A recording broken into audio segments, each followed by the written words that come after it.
Hi friends, good morning. నేను ఈరోజు యూట్యూబ్లో ఒక న్యూస్ చూశాను. ప్రధాని మోదీ గారిని ఛాయ్ అమ్ముకునేవాడా అని ఎవరో అన్నారని. అది నిజమో కాదో తెలియదు. అది ఒకవేళ ఫేక్ న్యూస్ అయితే ఓకే, కానీ ఒకవేళ నిజమైతే అని అనుకొని మాట్లాడుతున్నాను. మోదీ గారు మాత్రమే కాదు, పార్లమెంట్ హౌస్లో సభ్యులుగా అర్హత ఉన్న వాళ్ళంతా ఆ స్థాయి వాళ్ళే అని నేను అనుకుంటున్నాను. ఏ పార్టీ వారైనా కానీ ఎంత శ్రమపడి ఉండాలి ఆ స్థాయికి చేరడానికి?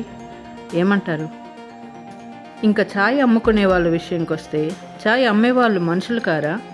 తాగేవారు మాత్రమే మనుషులా? ఇలాంటి పదజాలం ఉపయోగించి ఎదుటివారిని దిగజార్చాలనుకుంటున్నారు కొందరు. కానీ వాళ్ళే దిగజారుతున్నారని అర్థం చేసుకోలేకపోతున్నారు. ఎవరినైనా కిందికి లాగాలంటే వాళ్ళ కాళ్ళ దగ్గర మనం ఉండాలి. అంటే మన స్థానం వారి కాళ్ళ దగ్గర అని అర్థం. సార్, మీరెవరైనా కావచ్చు, కానీ ఇక్కడ నా అభిప్రాయం మాత్రమే చెప్తున్నాను. ప్రధాని గారి పాలనలో ఏవైనా లోటుపాట్లు ఉంటే వాటి గురించి ప్రశ్నించి మీ హోదాని మీరు నిలబెట్టుకోండి. అది దేశానికి మంచిది. అంతేగాని ఇలా మాట్లాడితే అది మీకు, మీ వాళ్ళకి కూడా అవమానకరం.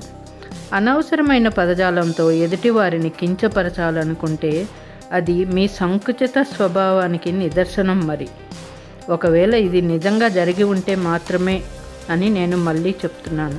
నేను ఎవరి ఫేవర్గానూ మాట్లాడడం లేదు, ఎవరిని దూషించడం నా ఉద్దేశం కాదు. Thank you.